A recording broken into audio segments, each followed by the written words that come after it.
Estimados irmãos espíritas e não espíritas, sejam bem-vindos ao nosso canal. Inscreva-se, compartilhe, avalie. Abraço a todos os irmãos que neste momento assistem a este vídeo. Este vídeo em que vamos falar sobre o Dr. Bezerra de Menezes, o médico dos pobres. Eu desejo que a paz de nosso amorável Mestre e amigo Jesus esteja em cada coração, encarnado e desencarnado, balsamizando dores, esclarecendo dúvidas, enxugando lágrimas, fortalecendo a nossa fé. Bezerra de Menezes. Essa figura sempre me encantou pela simplicidade e objetividade com as quais viveu uma existência de 68 anos e 7 meses. Esse encantamento transformou-se em devoção quando, em certa madrugada do ano de 2015, quando estávamos trabalhando com a benfeitora Glorinha, eu indaguei a ela: professora, assim como as criaturas, todo lar tem um protetor espiritual, não é mesmo? Ela sentiu com ternura maternal, dizendo sim. Ao que então lhe perguntei: quem é o protetor de nossa casa?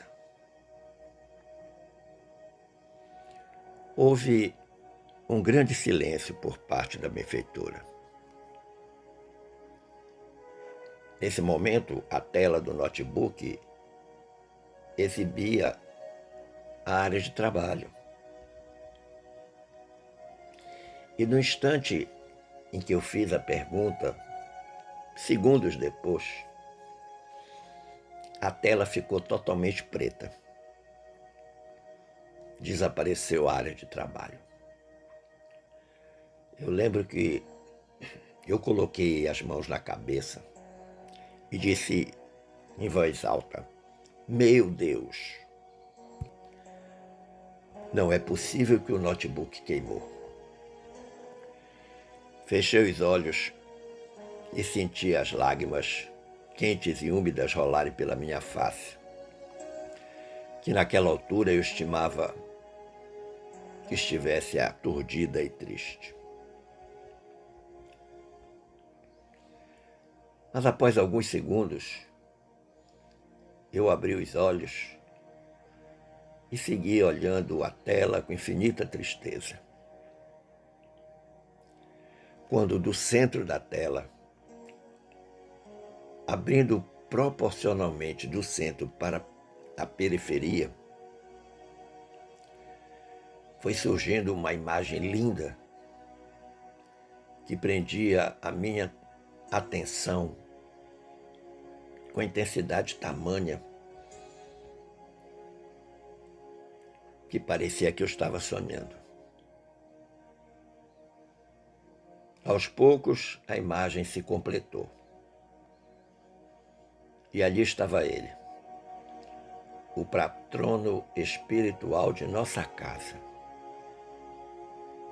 Bezerra de Menezes, a quem reverencio nesta manhã com singela biografia conseguida em longa e dedicada pesquisa na internet.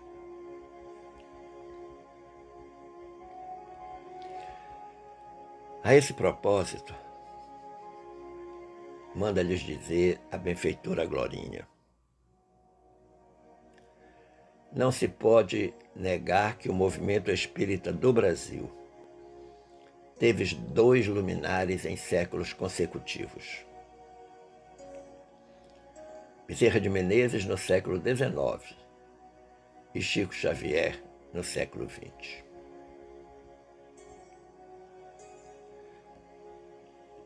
Das diferentes biografias disponíveis acerca do Dr. Bezerra,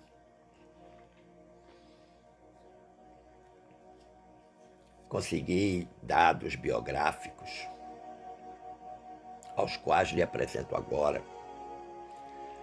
Dr. Bezerra foi filho de Antônio Bezerra de Menezes e Fabiana de Jesus Maria Bezerra. Ele nasceu em 29 de agosto de 1831, na antiga freguesia do Riacho do Sangue, hoje Jaguaretama, no estado do Ceará. Sua formação escolar começa aos 7 anos na escola pública de Vila do Frade, mas desde os 6 anos ele já sabia ler. Leitura que foi conseguida de forma autodidata. Aos 11 anos ele iniciou o curso de Humanidades e aos 13 já ministrava aulas de latim aos seus colegas, todas as vezes que o professor, por alguma razão, faltava. Mas o grande sonho de Bezerra de Menezes era ser médico, estudar medicina. E em 5 de fevereiro de 1851, com apenas 20 anos de idade, ele foi para o Rio de Janeiro. Empreendeu uma longa viagem para o Rio de Janeiro. Levou apenas 38 mil réis, dados pelos seus parentes. O interessante é que, naquela época, todos os parentes e familiares de Bezerra militavam na área do direito. Mas ele quis ser médico. E evidentemente que quando chegou no Rio de Janeiro, com uma quantia razoavelmente modesta, ele teve muitas despesas. Delas, talvez a mais significativa fosse o aluguel do lugar onde ele ia morar, alimentação, taxas da faculdade, livros, material para a sua formação em medicina. E houve uma época em que ele estava muito apertado de dinheiro e tinha um pagamento, aliás, uns pagamentos para fazer da taxa escolar e do senhorio do local onde ele morava, que dava mais ou menos 50 mil réis, e ele não tinha esse dinheiro. E aí vem a primeira ajudinha dos espíritos para Bezerra. Um dia bate à sua porta um jovem, dizendo que gostaria de receber umas aulas de matemática e que havia sabido que Bezerra de Menezes ensinava matemática. O Bezerra, inclusive, recusa, disse, olha, não, eu não gosto muito de matemática. Disse, não, mas eu faço questão, porque eu estou precisando. Insistiu e Bezerra, tocado pela necessidade do jovem, aceitou. Disse, então está certo. Nós podemos começar semana que vem. Isso era mais ou menos na quinta-feira. Aí o rapaz disse, eu gostaria de pagar as aulas antecipadas para não gastar o dinheiro que o meu pai me deu para isso. Então gostaria que o senhor recebesse esse dinheiro. O Bezerra tornou a dizer que não tinha necessidade, que esperasse primeiro as aulas. Ele disse, não, eu faço questão. Eu corro o risco de gastar o dinheiro que meu pai me deu e acabar não tomando as aulas de matemática. E o Bezerra então aceitou. E eram justos 50 mil réis. O fato é que este rapaz nunca apareceu para as aulas de matemática. Mas o Bezerra pôde saldar os compromissos de então. A carreira médica de Bezerra começa em novembro de 1852, quando ele se torna praticante interno no Hospital da Santa Casa de Misericórdia. Em 1856, ele conclui o curso de medicina pela Faculdade de Medicina do Rio de Janeiro. Naquela época, o curso era de apenas 4 anos, defendendo uma tese intitulada Diagnóstico do Cancro. O Bezerra ali contava com 25 anos. É nesta época que ele abandona o último sobrenome dele, o Cavalcante, e passa a ser conhecido apenas como Adolfo Bezerra de Menezes. As biografias examinadas não explicam por que Bezerra abandonou o último sobrenome, Cavalcante. O nome dele era Adolfo Bezerra de Menezes Cavalcante. Logo no início da sua prática profissional, ele acaba recebendo uma alcunha, o médico dos pobres. Uma alcunha que lhe foi dada mais por troça, por brincadeira, mas da qual ele se orgulhava muito, porque ele sempre dava preferência a atender os carentes. Quando os carentes não tinham dinheiro para comprar o remédio, ele ajudava na medida do possível. No dia 27 de abril de 1857, ele se candidatou a uma vaga como membro titular da Academia Imperial de Medicina. E ali havia também o exame de uma tese acadêmica para poder ser titular. E ele foi aceito na academia. Em 1858, Bezerra de Menezes foi nomeado assistente do cirurgião-mor do Exército, Manuel Feliciano Pereira de Carvalho. Bezerra de Menezes é nomeado para o posto de cirurgião-tenente, iniciando aí uma carreira militar. Do ponto de vista afetivo da formação familiar, os casamentos de Bezerra de Menezes. Casamentos, no plural, sim. Bezerra casou 2 vezes. Em 6 de novembro de 58, ele casou-se com Maria Cândida de Lacerda.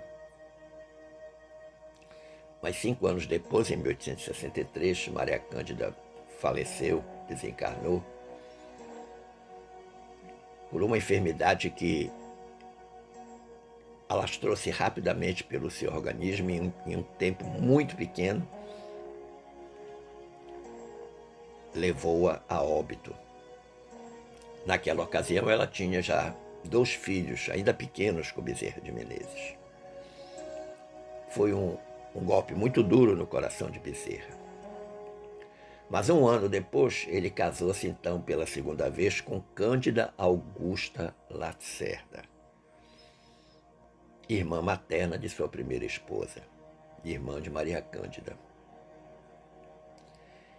E com ela ficou casada até o final de sua vida e teve 7 filhos.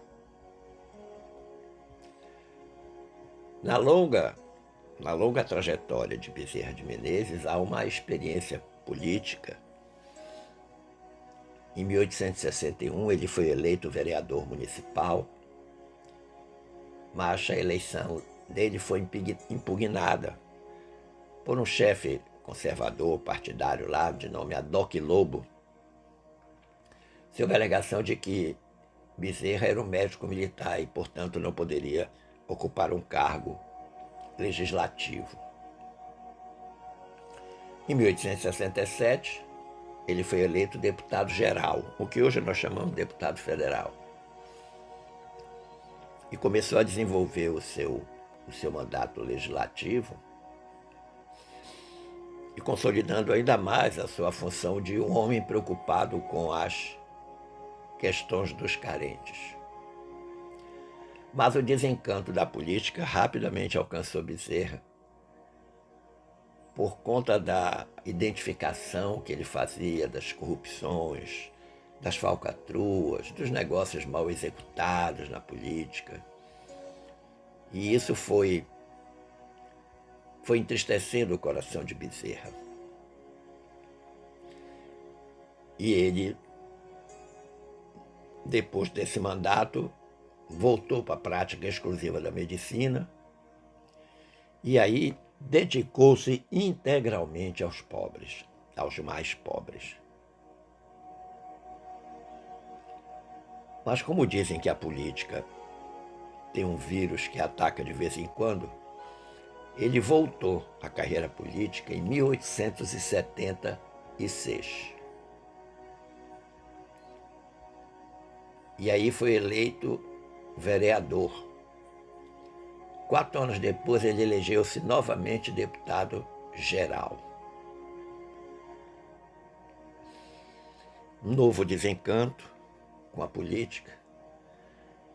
E àquela altura, ele, todas as vezes que estava profundamente entristecido com as coisas que via na política do Rio de Janeiro, ele recorria à leitura da Bíblia para minorar as suas tristezas. A distância do local de trabalho à residência de Bezerra era longa, ele gastava mais ou menos 1 hora de bonde. E vai acontecer então a primeira experiência espírita. Havia sido editado no Brasil o Livro dos Espíritos, traduzido para a língua portuguesa. E um amigo dele, o Dr. Joaquim Travassos, compra um exemplar do Livro dos Espíritos e dá de presente para o Bezerra. Bezerra acha estranho aquilo, Livro dos Espíritos. Nunca tinha ouvido falar disso. Mas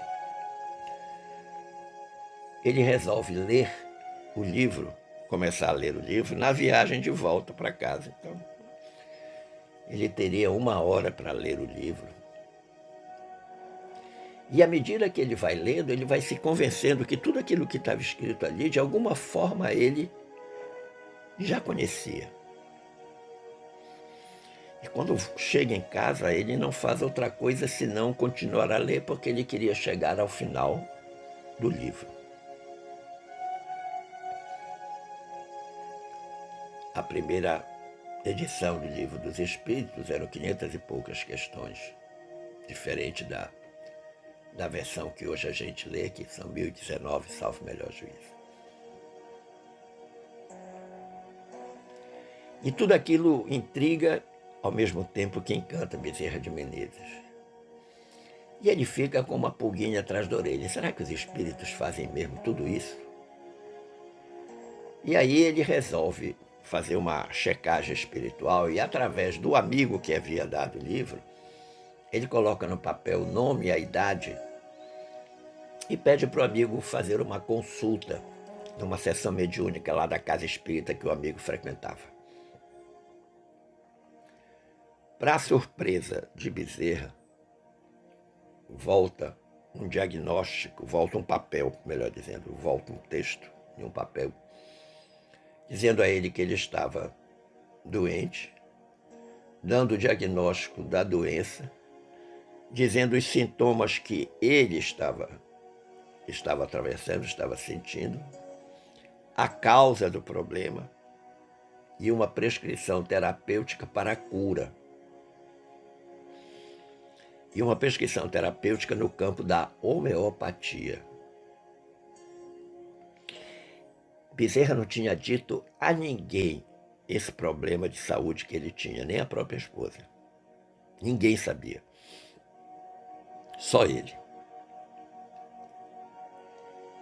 E esse problema já durava 5 anos.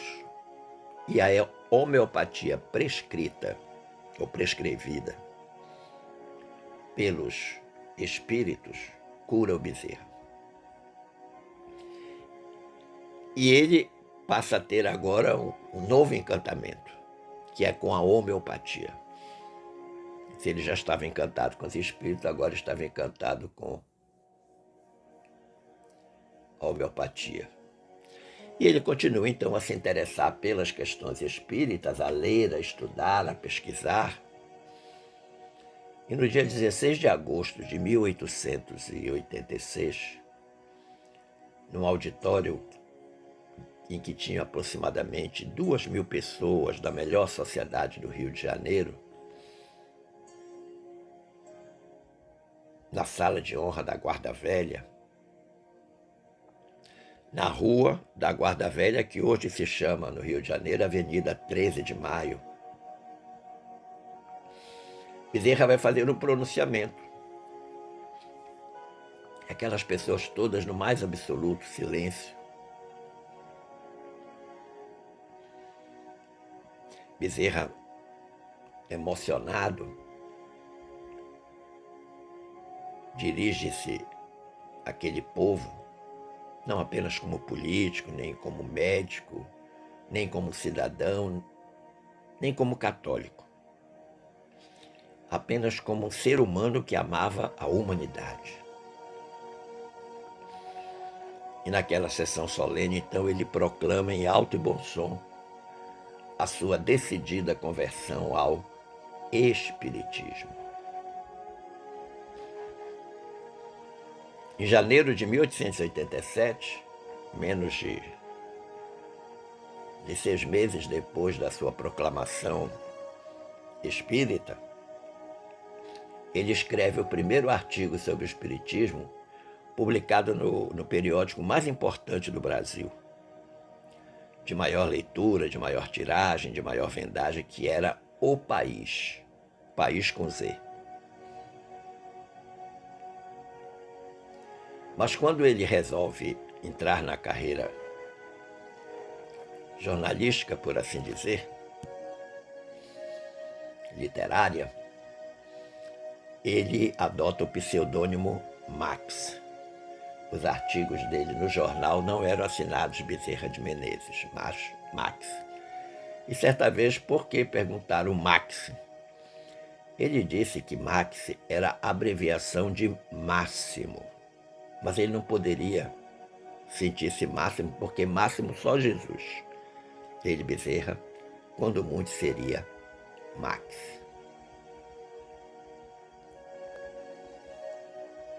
Na biografia de Bezerra, há um texto belíssimo em que ele faz a defesa intransigente do exercício do sacerdócio médico. Ele tinha um nível de responsabilidade acima da média. E nesse texto, ele diz assim: um médico não tem o direito de terminar uma refeição, nem de perguntar se é longe ou perto, quando um aflito qualquer lhe bate à porta. O que não acode por estar com visitas, por ter trabalhado muito e achar-se fatigado, ou por ser alta hora da noite, ou por ser mau o caminho ou tempo, ficar longe ou no morro, ou que, sobretudo, pede um carro a quem não tem com que pagar a receita, ou diz a quem lhe chore a porta, que procure outro. Esse não é médico, é negociante de medicina, que trabalha para recolher capital e juros dos gastos da formatura.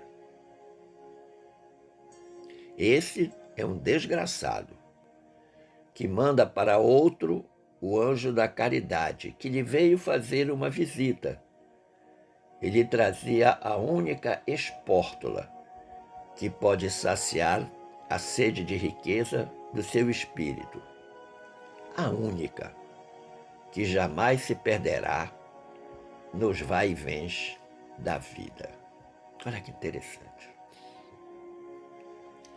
Então ele colocava bem claro que o sacerdócio médico exige este desprendimento. e que todo aquele que colocasse qualquer dificuldade nessa questão não era digno de exercer a medicina. Agora, como espírita e frequentando casas espíritas, reuniões espíritas, conversando com espíritas, em 1883, Bezerra observa que havia um ambiente francamente dispersivo no seio do espiritismo brasileiro. E todas aquelas criaturas que dirigiam os núcleos espíritas do Rio de Janeiro sentiu a necessidade de uma união mais bem estruturada entre as casas e que fortalecesse as casas espíritas e se tornasse indestrutível. Os centros espíritas, onde se ministrava a doutrina, trabalhavam de forma autônoma. Cada um exercia do jeito que bem entendia, em um determinado setor, sem conhecimento inclusive da atividade dos demais. E Bezerra, no centro desta discussão, juntamente com outros companheiros espíritas, vem despertado o sentimento de que deveria haver uma instituição, uma entidade que congregasse todas as casas espíritas, para que todas tivessem o mesmo norte, o mesmo rumo. E surge então a Federação Espírita Brasileira.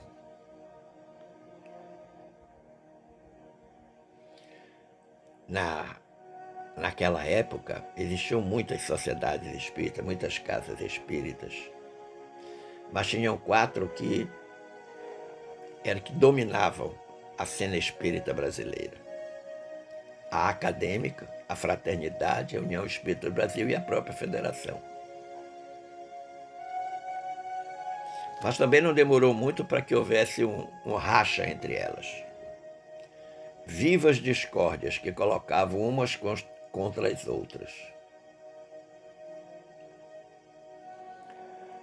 Sob os auspícios de Bezerra de Menezes e acatando as prescrições que vinham de importantes instruções que ele recebia do plano espiritual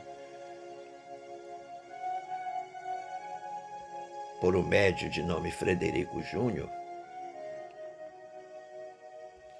fundou-se então aquilo que se chamou pela primeira vez Centro Espírita.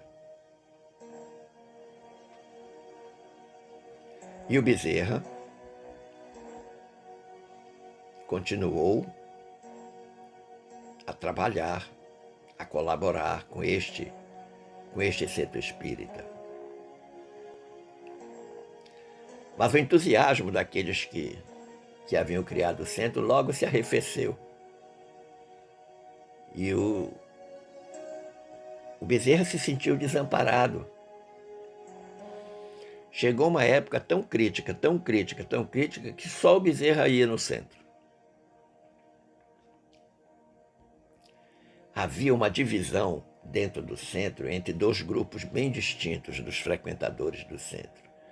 Um grupo que era dos místicos e um grupo que era dos científicos. Os que aceitavam o espiritismo em seu aspecto religioso e os que aceitavam simplesmente pelo aspecto científico e filosófico.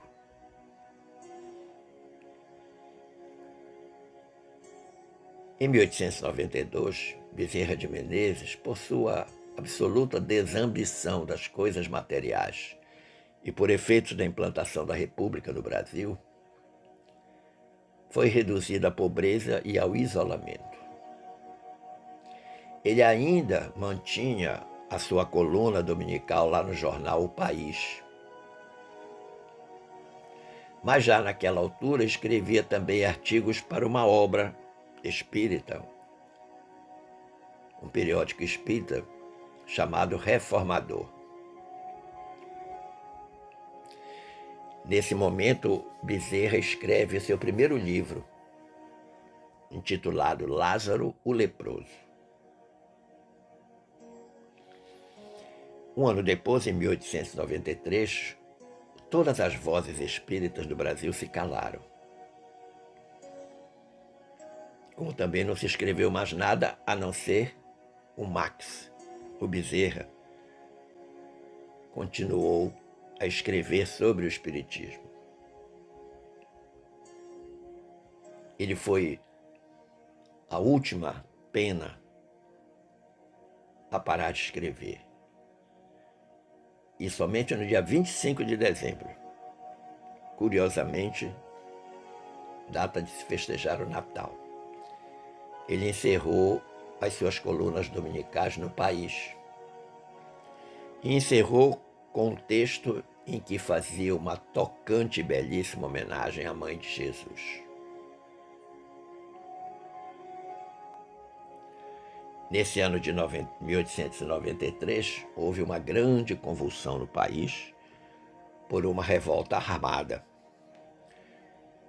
Revolta essa que ocasionou o fechamento de todas as sociedades religiosas, espíritas ou não.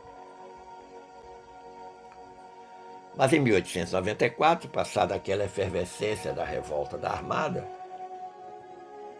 o clima político do Brasil ficou mais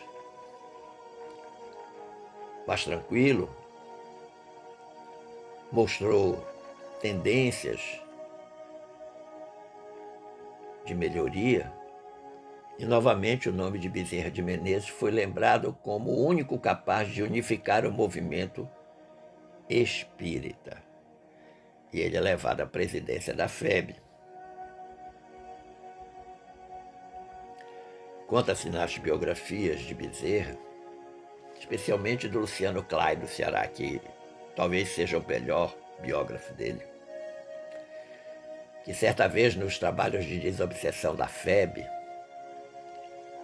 um espírito lá não queria aceitar Deus, dizia que Deus não existia, e o Bezerra está lá doutrinando o espírito, e o espírito não aceitava de jeito, qualidade alguma, as ponderações dos doutrinadores, entre eles o Bezerra.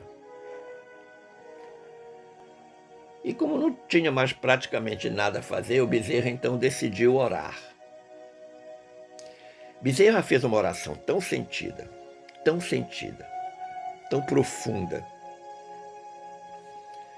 que convenceu o espírito reticente da existência de Deus, e o espírito gritou em voz alta.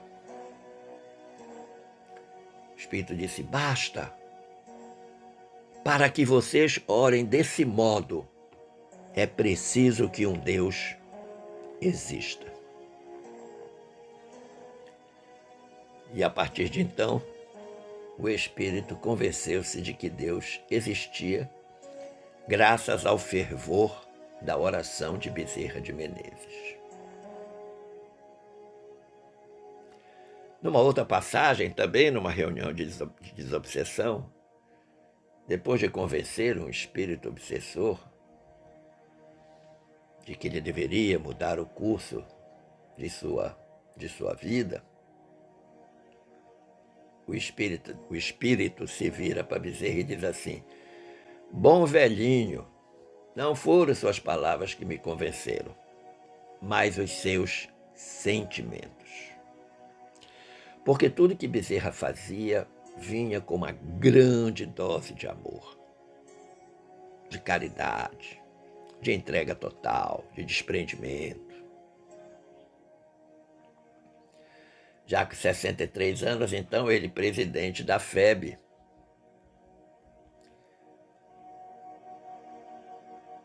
resolve relutar com o cargo, porque ele considerava a missão muito espinhosa.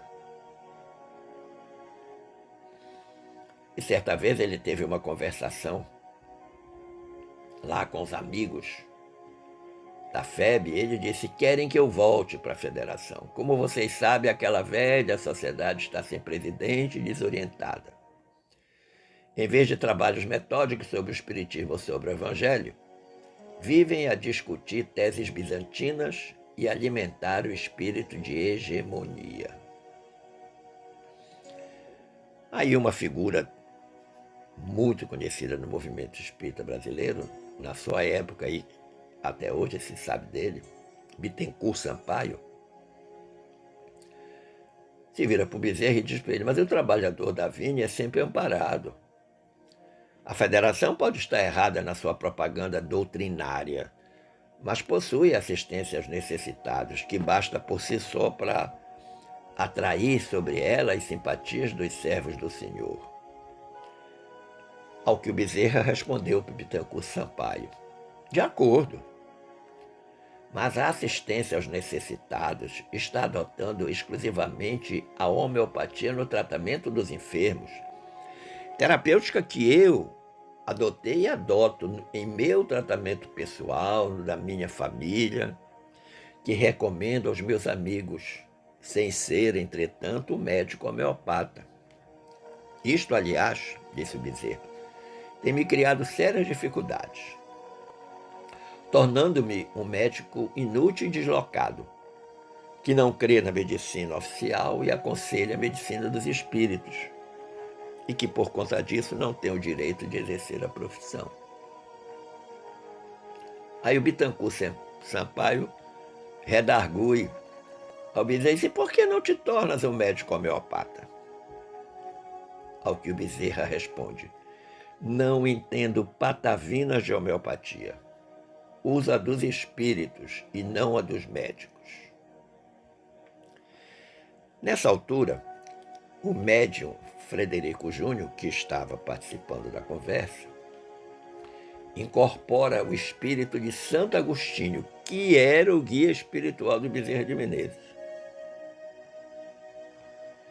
E o espírito de Santo Agostinho diz assim, se dirigindo ao Bezerra: tanto melhor, questão de ser médico homeopata, ajudar-te-emos com maior facilidade no tratamento dos nossos irmãos. Aí o Bezerra se virou para o espírito e disse: como bondoso espírito, tu me sugeres viver do espiritismo? Ao que Santo Agostinho respondeu: não, por certo, viverás de tua profissão, dando ao teu cliente o fruto do teu saber humano. Para isso, estudando homeopatia, como te aconselhou nosso companheiro Bittencourt, nós te ajudaremos de outro modo, trazendo-te, quando precisares, novos discípulos de matemática. Olha que interessante. O Espírito Santo Agostinho, muitos anos depois, relembra a chegada de Bezerra no Rio de Janeiro, aquele moço que foi lá contratar as aulas de matemática, pagou 50 mil réis e nunca voltou, mas com 50 mil réis o Bezerra pagou o que precisava. Santo Agostinho agora está dizendo: nós te traremos, quando precisares, novos discípulos de matemática, e tu continuarás a viver. E aí o Bezerra não teve como dizer não. E ora ele foi presidente, noutra hora ele era vice-presidente, ficou sempre à frente da FEB, conciliando, em nome do amor, os místicos e os cientistas, mas sempre empunhando o slogan de Ismael: Deus, Cristo e caridade. Ismael era o governador espiritual do Brasil e o Bezerra sabia disso. Mas aproximava-se o fim deste grande médico e excepcional espírita que foi Bezerra de Menezes. E no início do ano 1900, começava o século XX, Bezerra de Menezes foi acometido de um violento ataque de congestão cerebral, que colocou ele no leito, de onde ele nunca mais se levantaria. eu diria que a congestão cerebral hoje é conhecida como acidente vascular cerebral. Só um minutinho.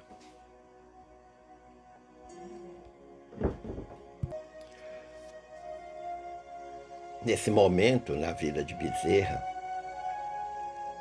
as pessoas, sabendo que ele estava doente, que não podia mais levantar-se do leito, estabeleceram uma verdadeira romaria de visitantes que acorria à sua casa.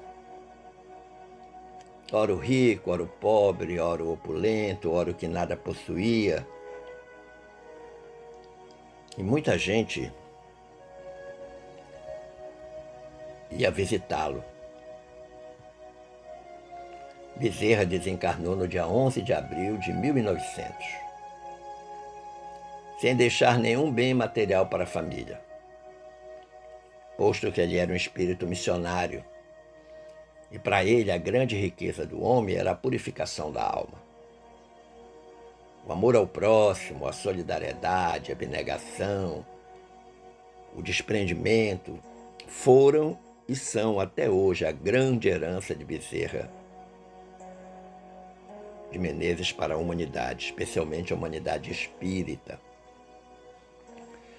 E muitas pessoas que iam visitá-los, que tinham condições financeiras elevadas, sem que o Bezerra percebesse, colocavam sempre por baixo do travesseiro, até do próprio colchão da cama, um dinheirinho para ajudar a manter a família, que ficou numa situação muito difícil. E no dia 11 de abril, então, o nosso querido Bezerra retorna à pátria espiritual. Data essa que, inclusive, lembramos na sexta-feira passada. Eu selecionei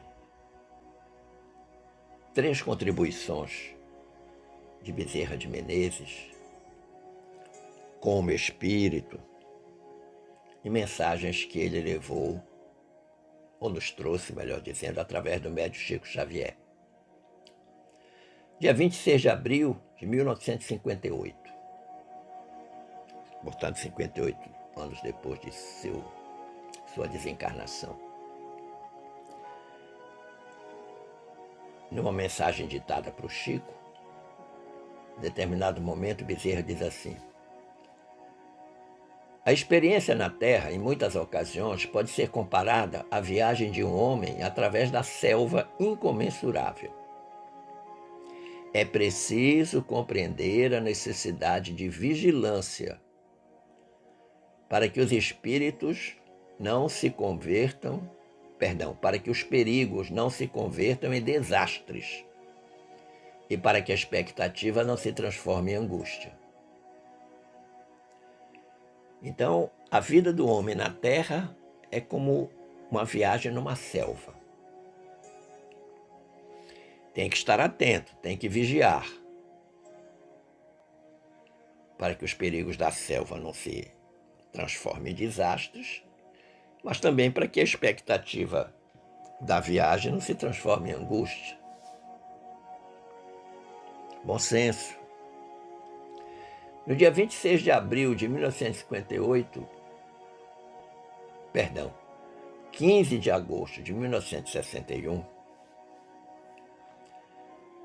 numa mensagem também a nós trazida pela mediunidade Chico Xavier, em determinado momento Bezerra diz assim: esqueçamos tudo que possa representar motivo à perturbação e valorizemos a serenidade e o proveito. Há um traço indelével no caráter de Bezerra de Menezes, que vai ficar mais claro na mensagem que ele recebeu dia 21 de setembro de 1963. Em determinado momento ele diz assim: a obra prossegue com o amparo divino, nem desânimo, nem pressa. E aí, o grande traço da personalidade de Bezerra: equilíbrio. era o que Bezerra sempre pregava. E você vê que na mensagem de 58, na mensagem de 61, sempre a presença do equilíbrio. Um homem singular, um homem que tem muito a nos ensinar, que já trouxe diversas contribuições, que tem obras mediúnicas trazidas a nós através do saudoso Chico Xavier, e que nós homenageamos nesta data, por indicação dos nossos irmãos desta casa espírita, e o fazemos com muita alegria, especialmente porque estamos a falar de alguém que é o patrono espiritual de nossa casa. Se você for nos visitar, você encontrará entre os retratos colocados na sala de estar o retrato de Bezerra de Menezes, exatamente aquele que apareceu na tela do notebook e que eu salvei, imprimi e mandei emoldurar. Esperando ter contribuído para o entendimento deste tema, eu agradeço o carinho da sua atenção, das boas vibrações dispensadas e desejo que fiquemos todos em paz com Jesus. Um forte abraço